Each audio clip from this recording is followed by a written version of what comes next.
જે આજની લાઈફસ્ટાઈલમાં જોવાઈ રહ્યું છે, તો આપણે સાયટિકાની વાત કરીશું. સ્લીમ એન્ડ સ્માઇલમાં અને ટ્રીટમેન્ટની વાત કરીશું. સવાલ એવા થયા છે દર્શકોના કે ભાઈ 4-6 વીકમાં આ ક્યોર થઈ જતું હોય છે લગભગ, અથવા તો આ કેટલું ચાલતું હોય છે? જ્યારે એક્યુટ ફેઝમાં સાયટિકાનો દુખાવો અથવા તો કમરના મણકાનો દુખાવો આવે છે ત્યારે લગભગ અમારી ડ્રાય હીટ થેરાપી અને મસલ સ્ટ્રેન્થિંગ થેરાપી જે 10થી 12 દિવસની થેરાપી છે તેમાં લગભગ 80% મટી જતું હોય છે.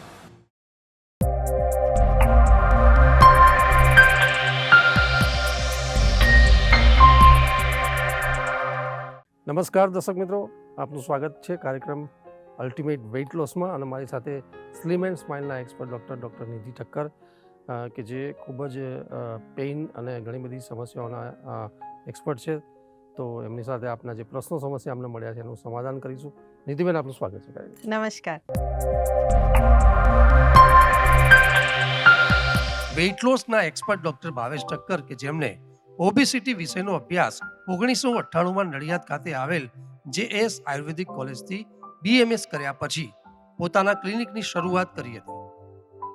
પહેલા જ દિવસથી ડૉક્ટર ભાવેશ ઠક્કરે ઓબેસિટીની સારવારમાં 20,000 જેટલા પેશન્ટની સફળતાપૂર્વક સારવાર કરવાની સાથે સાથે વિશેષ ઓબેસિટીની સારવારમાં એક જ પેશન્ટનું 57 kg વજન ઘટાડવાની અસાધારણ સફળતા મેળવી છે. વેઇટ લોસ માટે ડૉક્ટર ભાવેશ ઠક્કરને 2007માં ગુજરાતના હેલ્થ મિનિસ્ટર શ્રી અશોકભાઈ ભટ્ટ દ્વારા સન્માનિત કરવામાં આવ્યા હતા. તેમજ 2021માં જાણીતી અભિનેત્રી નોરા ફતેહી દ્વારા ગુજરાતનું બેસ્ટ આયુર્વેદિક વેઇટ લોસ માટેનો એવોર્ડ પણ એનાયત થયો હતો. આજે સ્લીમ એન્ડ સ્માઇલના પ્રસિદ્ધ થયેલા બેનર સાથે ડૉક્ટર ભાવેશ ઠક્કર અમદાવાદ ઉપરાંત મહેસાણા, આણંદ, નડિયાદ ખાતે ઓબેસિટીની સમસ્યામાં વજન ઘટાડવાની શ્રેષ્ઠ સારવાર આપી રહ્યા છે. નિધિબેન, ગત એપિસોડમાં આપણે ચર્ચા કરી હતી ખૂબ જ ક્રુશિયલ જે એક એવા શરીરની સમસ્યા, જેમાં પેઇનની વાત કરી હતી, જેમાં બેક પેઇન હતા.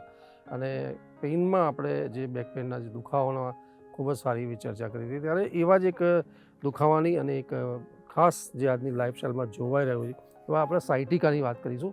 કે જે સાયટિકા, કે જે એવી સમસ્યા કે આજકાલ જે લોકો વધારે જોવાય છે, કે જ્યારે વ્યક્તિ ઊભો પણ નથી રહી શકતો, અથવા તો એનું રૂટીન જે કામ હોય છે એ બધું ડિસ્ટર્બ થઈ જાય છે.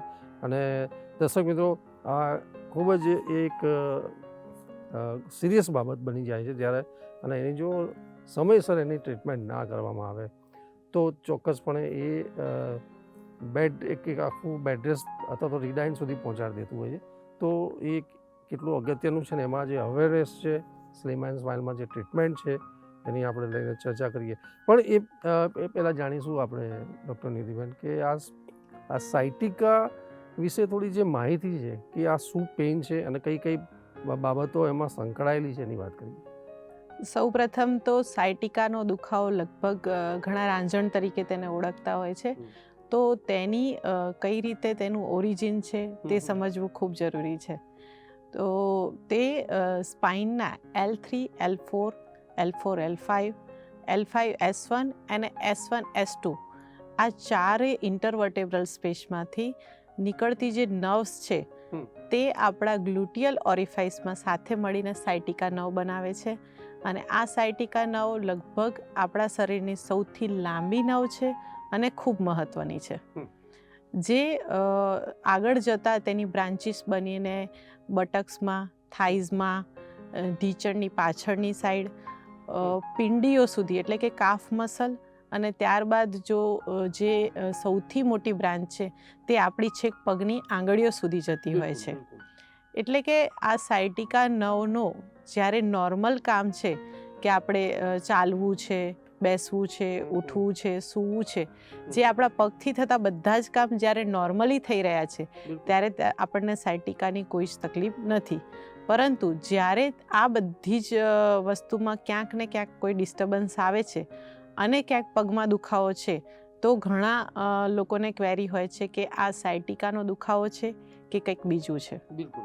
તો ત્યારે અમે લોકો કહેતા હોઈએ છીએ, ઘણીવાર અમારે ઓનલાઈન પણ કન્સલ્ટિંગ આવતું હોય છે કે મને આ રીતે બેક ઓફ ધી થાઈથી કરી અને છેક પગ સુધીનો દુખાવો છે, તો મને આ મસ્ક્યુલર પેઇન છે કે સાયટિકા પેઇન છે, તો આ માટે મારે કેવી રીતે તમને બતાવવું. તો ત્યારે અમે ઘરગથ્થુ પણ તે એક્ઝામિનેશન આપતા હોઈએ છીએ કે જે આપણે જનરલ બધા જ સાયટિકા છે કે નહીં તેના માટે કરાવતા હોય છે, જેને SLR કહીએ છીએ અમે લોકો, સ્ટ્રેટ લેગ રેઝ, કે તમે સીધા સૂઈ અને તમારા પગને ઢીંચણથી વાળ્યા વગર 90 એંગલે ધીમે ધીમે લઈ જાઓ અને તમને જો કોઈ જ પ્રકારનો દુખાવો નથી આવતો તો તમારી સાયટિકા નોર્મલ છે, તો તમને રાંઝણનો દુખાવો નથી, તો કંઈક અલગ કારણ છે. પરંતુ જો થોડાક એંગલે ઊંચા થતાં જ જો તમને ત્યાં ખેંચાણ અનુભવાય, દુખાવો અનુભવાય, તો તમને સાયટિકાની શરૂઆત થઈ ચૂકી છે.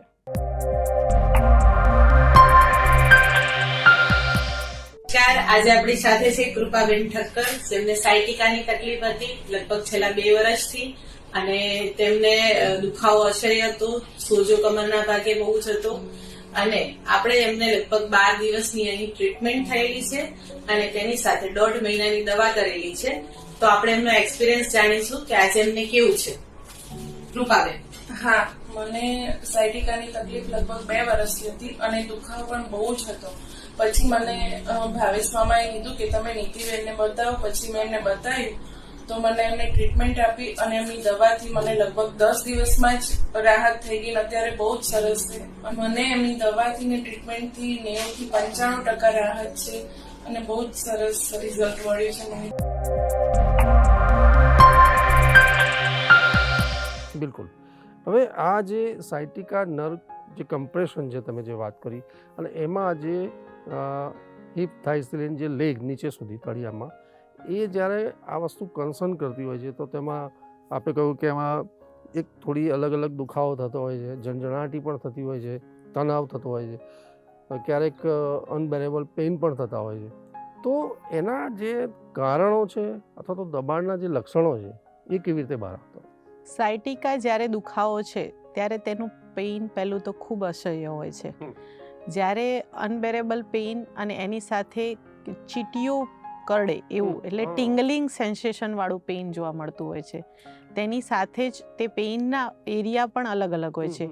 કોઈને બેક ઓફ ધ થાઈ પેઇન હોય છે, કોઈને નીની પાછળની સાઈડ પેઇન હોય છે, કોઈને આખા પગમાં ક્યાંય દુખાવો નથી આવતો, પરંતુ પગની કાફ મસલ એટલે કે ત્યાં પિંડીઓ પર તેની ઇફેક્ટ હોય છે. તો કોઈને ડાયરેક્ટલી ખાલી પગના પંજા અને આંગળા પર ઇફેક્ટ હોય છે, કારણ કે તેની અલગ અલગ બ્રાન્ચીસ જઈ રહી છે. એટલે જે બ્રાન્ચીસનું compression L3 L4 L4 L5 L5 S1 અથવા તો S1 S2માં જ્યાં પણ કમ્પ્રેશન છે તે રિજિયનમાં પેઇન આવે છે. એટલે ઘણા લોકો તો બહુ નાના પોર્શનમાં ખૂબ અસહ્ય પેઇનની જ્યારે કમ્પ્લેન કરતા હોય છે ત્યારે અમે કહેતા હોઈએ છીએ કે આ સાયટિકા પેઇનનું કમ્પ્રેશન છે.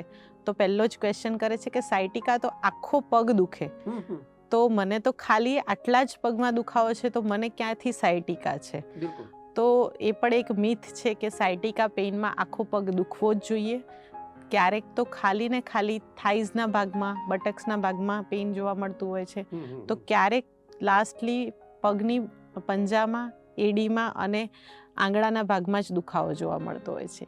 એટલે જે નવ કમ્પ્રેશન છે પછી અમે એના માટે ડાયગ્નોસિસ માટે જતા હોઈએ છીએ કે તમારું કમ્પ્રેશન અમે લોકલ એક્ઝામિન કરીએ અને કયા સ્ટેજે છે તે માટે આપણે MRI અથવા તો એક્સરે કરાવતા હોઈએ છીએ કે ત્યાં ડિસ્ક બલ્જિંગ છે, ડિસ્ક હર્નિએશન છે, અથવા તો તે કમ્પ્રેશન કયા એંગલ પર છે, તો આપણને પ્રોપર ખ્યાલ આવે તે પ્રમાણેના એમને સમજાવતા હોઈએ છીએ કે આ વસ્તુના કારણે તમને આ લક્ષણો જોવા મળતા હોય છે.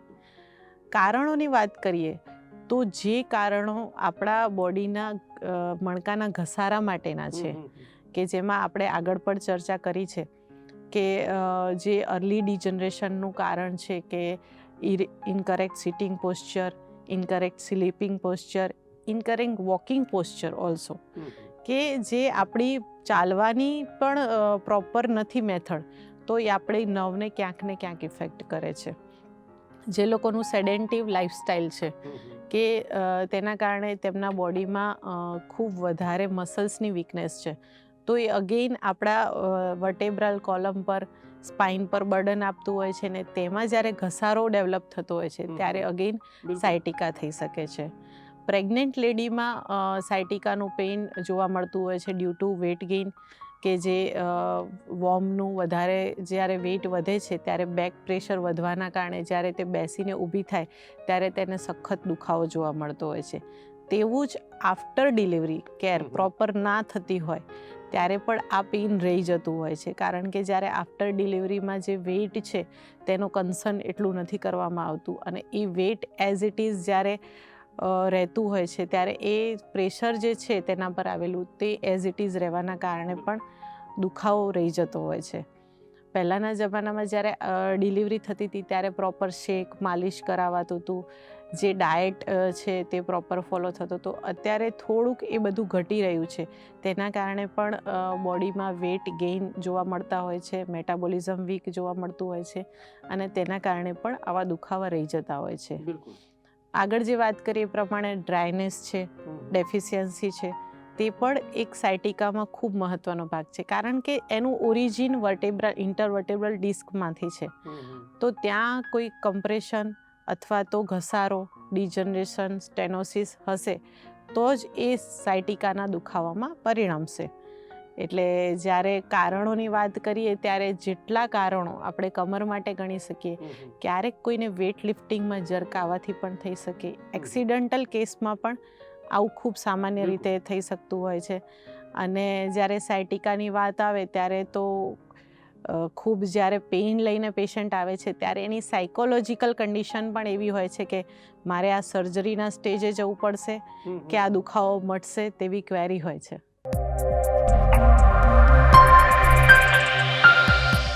नमस्कार, आज हमारे साथ है नीरज भाई, जिनको लो बैक पेन था, साइटिका का पेन था और हमारे पास आए थे.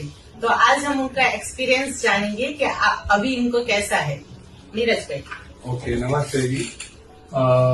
मुझे कुछ समय पहले साइटिका का पेन हुआ था. मुझे एक्चुअली पता भी नहीं था कि साइटिका क्या होता है. डॉक्टर ने बताया भाई नस दब गई है और उसकी वजह से मुझे बहुत पेन था. मैं पलंग से उठ नहीं सकता था, वॉशरूम तक जा नहीं सकता था बिना सपोर्ट के. फिर मुझे निधि बहन के बारे में पता चला, मैं यहाँ पे आया, ट्रस्ट रखा मैंने इनके ऊपर. जैसे उन्होंने थेरेपी बताई उस तरह से मैंने फॉलो किया और मेरा धीरे धीरे करके कपल ऑफ वीक्स में पूरा बैक पेन निकल गया, पाँव का दर्द निकल गया and I am completely fine now. तो जो भी आप वीडियो देख रहे हो, मैं आप सबसे ये रिक्वेस्ट करूंगा, कभी भी ऐसा पेन हो तो घबराइए मत, कभी सर्जरी के बारे में सोचिए भी मत. आंख बंद करके यहाँ पे आ जाइए और आप बिल्कुल स्वस्थ हो जाएंगे. Thank you.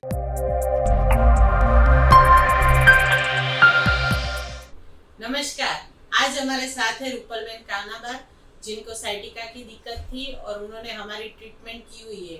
तो हम उनका एक्सपीरियंस जानेंगे कि उनको अभी कैसा है. रूपलबेन.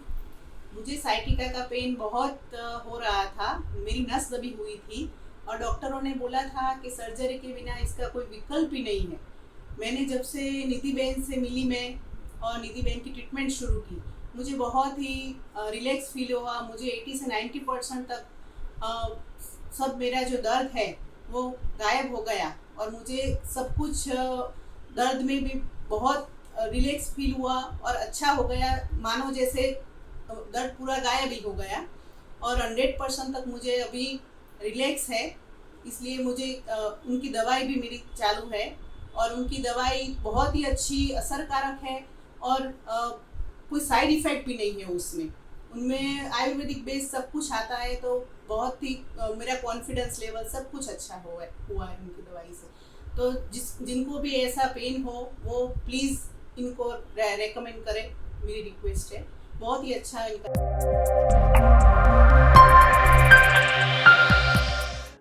ચોક્કસપણે દર્શક મિત્રો, જે સવાલો આપણને મળ્યા છે એ પ્રમાણે આ જે સમસ્યા છે સાયટિકાની એ સરળ બી છે અને એના સમાધાન પણ, સારવાર પણ એના સ્લિમ એન્ડ સ્માઇલમાં ખૂબ જ સારી રીતે થાય છે. એટલે આમાં બહુ જ તમે કોમ્પ્લિકેટેડ કે કોઈ સિરિયસ બાબત નથી, પરંતુ સરળ અને એની સમસ્યાનું સારવાર પણ ઇઝી છે.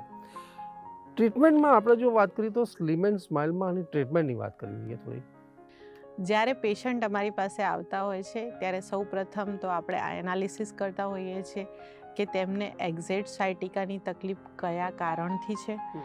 જ્યારે કારણના મૂળમાં જઈએ છીએ ત્યારે જ એનો પરફેક્ટ ક્યોર મળે છે.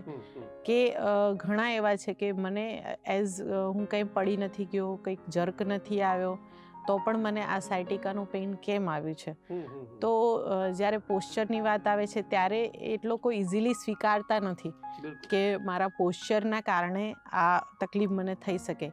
ત્યારે જ્યારે એ કરેક્શનમાં આવે છે ત્યારે ખ્યાલ આવે છે કે પોસ્ચરના કારણે પણ આટલી તકલીફ વધી શકે છે. જો ઉદાહરણ આપું તો અમારે ત્યાં આવતા હતા નીરજભાઈ કરીને એક પેશન્ટ કે જેમને સાયટિકાની એટલી 2 જ દિવસમાં એટલી એક્યુટ ફેઝમાં એટલું સિવિયર પેઇન આવ્યું કે એમને એટલો કોઈ જર્ક નહોતો. બાઇકની કીક મારી હતી પણ એ કે નોર્મલ કીક આપણે મારીએ છીએ તો એમાં હું રેગ્યુલર મારું છું, મને એવું કશું થતું નથી. અને એ એક જ કીકમાં એમની પોઝિશન એવી થઈ કે 2 દિવસ સુધી હોસ્પિટલાઇઝ થયા, પેઇનના ઇન્જેક્શન્સ લીધા અને છતાંય એમનું પેઇન એ બેર નહોતા કરી શકતા. તો જ્યારે એ પહેલી વાર હોસ્પિટલમાં આવ્યા ત્યારે એકચ્યુઅલી બેસવાની કન્ડિશન પણ નહોતી એમની. સૂતેલી પોઝિશનમાં જ અમે એનાલિસિસ કર્યું, કન્સલ્ટિંગ કર્યું અને રૂટ કોઝ પર ગયા કે તમારામાં મેઇન કારણ છે તમે 8 થી 10 કલાક બેસીને કામ કરો છો. તો એ બેસવાની જે તમારી શૈલી છે એ તમે એકવાર બતાવો. તો એમને જે બેસવાની શૈલી ખૂબ બેન્ડિંગ પોસ્ચરમાં એ બેસતા હતા અને એ બેસવાના કલાકોમાં વચ્ચે 1 મિનિટ 2 મિનિટ પણ ઊભા થવાનું એમને નહોતું થતું. તો મુખ્ય કારણ એમનું એ હતું. એના સિવાય તેમનું ડાયટ ખૂબ હીટેડ હતું કે જેના કારણે બોડીમાં ખૂબ વધારે પ્રમાણમાં ડ્રાયનેસ હતી. તો જ્યારે આવું બને છે ત્યારે ડ્રાયનેસ કવર કરવા માટે તેમને ડાયટ ચેન્જીસ આપ્યો. મેડિસિન જે નર્વાઇન એન્ડિંગ હતી તેની આપણે મેડિસિન નર્વ કમ્પ્રેશન રિલીઝ થાય તે માટે આપી અને લોકલાઇટ ત્યાં આગળ સ્વેલિંગ હતું એના માટે આપણે ડ્રાય હીટ થેરાપી લીધી, મસલ સ્ટ્રેન્થનિંગ થેરાપી આપી અને તેમને જે ખૂબ જ જરૂર હતી લ્યુબ્રિકેટિંગ થેરાપી તેના સેશન્સ જ્યારે ગયા ત્યારે તેમનું પેઇન ઘણા અંશે ઓછું થયું. અને ઇન બિટવીનના ફેઝમાં ઘણીવાર એટલું બધું પેઇન એમને વધતું હતું કે એમને ઘણા ઓપરેશન સજેસ્ટ કરતા હતા અને એમનું માઇન્ડ પણ એવું બનતું હતું કે મારે ઓપરેશન કરાવી દેવું છે, મને આ સામાન્ય રીતે આ રીતે જે તમારી થેરાપિસ્ટ છે એનાથી મટશે કે નહીં એવી ક્વેરી થતી હતી.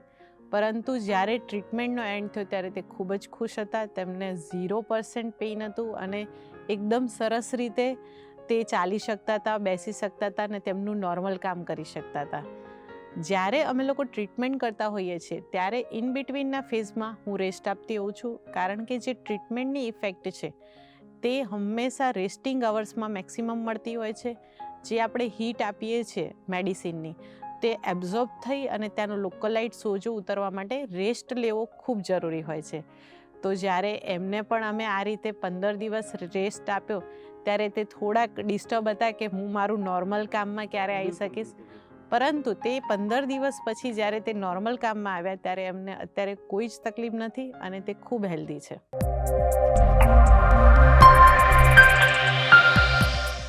નમસ્કાર, આજે આપણી સાથે છે જગદીશભાઈ સોની, જેમને કમરના દુખાવાની અને તેના લીધે જ સાયટિકાની તકલીફ હતી.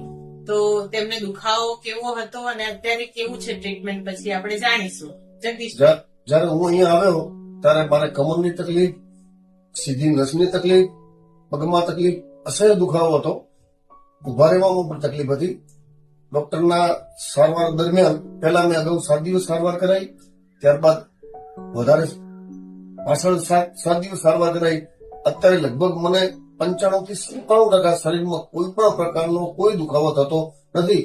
અને તેમના પ્રેમાળ સ્વભાવને કારણે ખૂબ ટ્રીટમેન્ટમાં મજા આવી અને એમને હૃદયપૂર્વકની જે મને એમની લાગણી હતી એ લાગણી એમાં ઉમેરી અને મારી ટ્રીટમેન્ટ કરી. આજે હું લગભગ આ તકલીફમાંથી સંપૂર્ણપણે હું ટ્રીટમેન્ટ દ્વારા મને સંપૂર્ણપણે હું આમાંથી બિલકુલ મુક્ત થઈ ગયો છું અને અત્યારે મારું જે ઓરિજિનલ જે મારું જે જીવન છે ખૂબ મને જીવન જીવવાની આનંદ આવશે એવી મને ટ્રીટમેન્ટમાં ખૂબ મજા આવી છે. બિલકુલ. હવે નિધિબેન, જ્યારે આ બાબતો, જ્યારે સર્જરીની વાત હોય અથવા તો કોઈ ટ્રીટમેન્ટની વાત હોય કે જ્યારે પ્રોસેસ થઈ રહી છે આ બધી બાબતો, તો પેશન્ટે પહેલાં અને પછી કઈ બાબતો કરવી જોઈએ અને કઈ બાબતો ના કરવી જોઈએ, એ ખાસ એની કોઈ ટિપ્સ હોય તો? સ્લિમ એન્ડ સ્માઇલ આયુકેરમાં આવવાવાળા તો બધા જ પેશન્ટને ખ્યાલ છે કે જ્યારે પેઇન આવે ત્યારે શું કરવું ને શું ના કરવું, પરંતુ જ્યારે સાયટિકાની વાત આવે છે ત્યારે સાયટિકામાં રેસ્ટ ખૂબ અગત્યનો છે. જો તમે થેરાપીઝ લો છો અથવા તો તેના માટે એક્સરસાઇઝ કરો છો અથવા તો તમે સર્જરી કરાવો છો, તે સર્જરી બાદ પણ ડૉક્ટર ઓપરેશન પછી પણ રેસ્ટ આપતા હોય છે. તો નીચે વળવું, વાંકું વળવું, નીચે નમીને કામ કરવું, તમારા રૂટીન લાઈફમાં જ્યાં સ્પાઇન હર્ટ થતી હોય અથવા તો પગને સતત જે તમે શ્રમ આપતા હો એ તમારે પહેલાં તો બંધ કરવું જોઈએ. અને ત્યારે રેસ્ટિંગ અવર્સમાં જ એને રીજનરેશન પ્રોસેસ ઇઝીલી થઈ શકે છે. તેની સાથે તમે સ્ટ્રેચિંગ એક્સરસાઇઝ કરી શકો કે જે તમારા મસલ્સને વીક ના કરે અને તમે જે સેડેન્ટિવ થઈ જાઓ તેવું ના બને. જ્યારે સ્પાઇનની તકલીફ થતી હોય છે અથવા તો સાયટિકાનો દુખાવો આવતો હોય છે ત્યારે અમે લ્યુબ્રિકેશન મુખ્યત્વે આપતા હોઈએ છીએ કે તમે અહીંયા તો અમે ટ્રીટમેન્ટ કરીએ છીએ પણ ઘરે પણ લ્યુબ્રિકેશન કરતા રહો, જેથી કરીને જે નર્વ્સ ટોનિક મળ્યા કરશે તો આગળ જતાં તમને ફરી એ સાયટિકા ના થાય. તેની સાથે જ ડાયટમાં આપણે વાત કરીએ તો જેટલું કેલ્શિયમ બેઝ ડાયટ છે તે બધું જ નર્વાઇન ટોનિક તરીકે કામ કરે છે. તો તેમાં તમે એક પાવડર તૈયાર કરી શકો કેલ્શિયમ બેઝ, જેમાં 100 ગ્રામ શેકેલા ચણા છે, 100 ગ્રામ ખારેક, 100 ગ્રામ ઘીમાં શેકેલા મખાના છે, 50 ગ્રામ ખસખસ, 50 ગ્રામ અખરોટ, 50 ગ્રામ બદામ અને 50 ગ્રામ ટોપરું.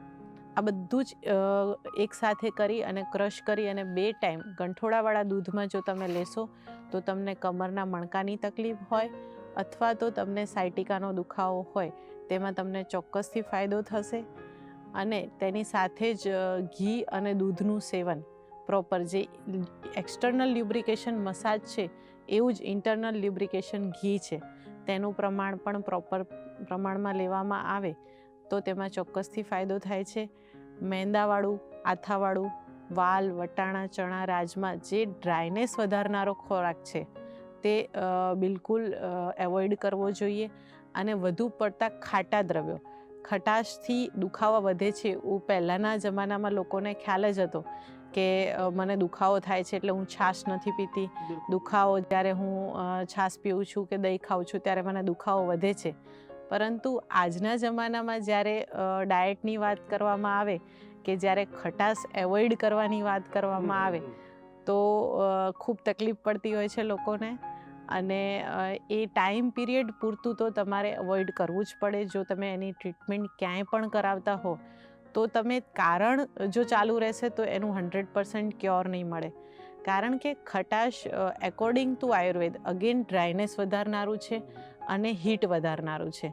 તો એ હીટ અને ડ્રાયનેસ તમે ડાયટ થ્રુ આપતા રહેશો તો તમે ગમે એટલું લ્યુબ્રિકેશન કરશો તો એનો કોઈ ફાયદો મળશે નહીં.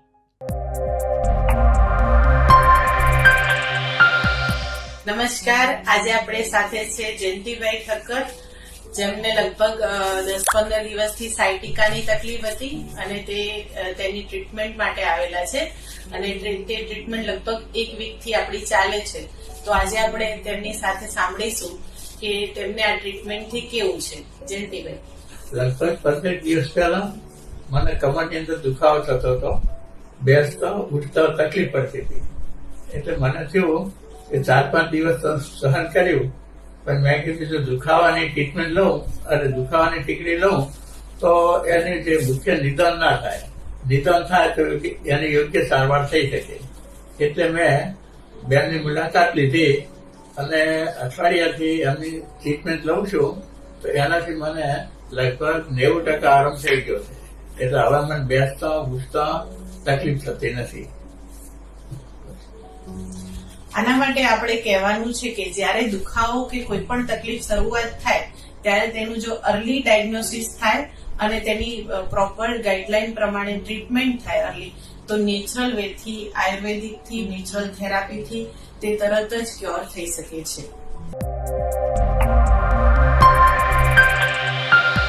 બિલકુલ.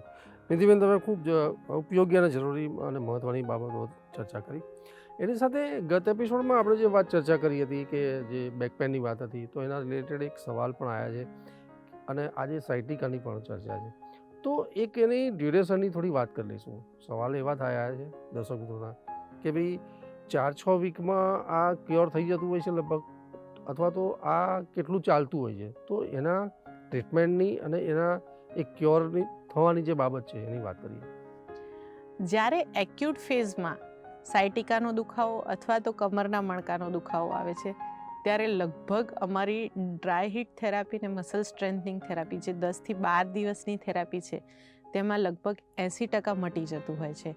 20% અમારી મેડિસિન 2 to 3 મંથ્સ જ્યારે જતી હોય છે ત્યારે કવરઅપ થઈ જતું હોય છે. પરંતુ જે ક્રોનિક સ્ટેજમાં આવે છે અને તેનું ફેઝ પણ સિવિયર છે, તો તેને લગભગ મેક્સિમમ 4 to 6 મંથ ટ્રીટમેન્ટ અને તેની સાથે મેડિસિન અને તેની સાથે ડાયટ અને લાઇફસ્ટાઇલ મોડિફિકેશન તે બધું જ આપવામાં આવે છે. પરંતુ 4 મહિનાથી વધારે મેક્સિમમ જરૂર નથી પડતી હોતી. તો તમે પ્રોપર ફોલો કરો તો 4 મંથ્સમાં 100% ક્યોર થઈ જતું હશે.